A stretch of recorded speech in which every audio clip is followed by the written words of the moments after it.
Racing in the highly competitive Dunlop Endurance Championship, Tim Docker headed to Oulton Park, leading the Class 4 standings.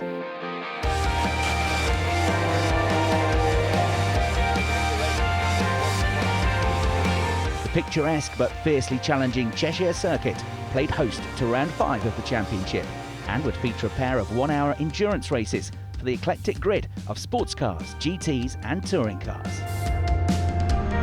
Having taken a class win last time out at Donington Park, and with another 5 podium finishes to his name already this season, Tim also arrived here second in the overall championship, and he kept that momentum going in the opening race of the day. I was pleased with race 1. Car was in good shape, thought I drove well.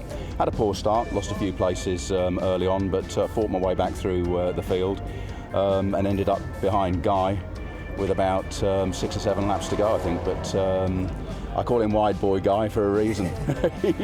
He made the car very, very wide, and it's narrow here, and I just couldn't get past him, and I certainly didn't want any contact. 25 points is better than nothing at all. I decided eventually just to sort of sit tight. And the day was about to get even better. Despite some serious tyre issues, Tim used some tactical nous to salvage a result. Reacting quickly to a safety car period and making his mandatory pit stop early in the race. Unlike 2-driver teams who have to make their stop in the middle of the race, single-driver entries like Tim are not restricted by a pit window. Ultimately, the move put Tim into the class lead, and despite late pressure, he was able to notch up his second victory of the season.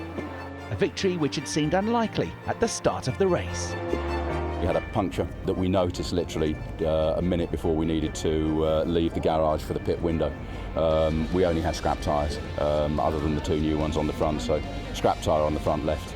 Took a couple of curves quite heavy early on, and the car was a dog. But single driver advantage of the pit stop, and I just managed to hang on, albeit that the boys in the Porsche were taking chunks out of me, but they just ran out of time. Having extended his lead at the top of the Class 4 standings, Tim heads next to Snetterton for round 6 of the championship.